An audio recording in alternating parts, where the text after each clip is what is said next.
لماذا لا تتوقف أمواج البحر أبداً؟ عندما تهب الرياح فوق سطح البحر، تنتقل الطاقة من الرياح إلى المياه، فتتشكل الأمواج. لكن لماذا لا تتوقف أبداً حتى عندما يكون الجو هادئاً؟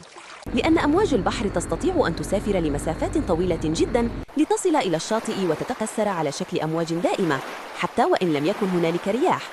فلا يمكن أن يخلو البحر بمساحته الشاسعة من منطقة فيها رياح. للمزيد من الأسئلة المثيرة، ادعمنا بالاشتراك.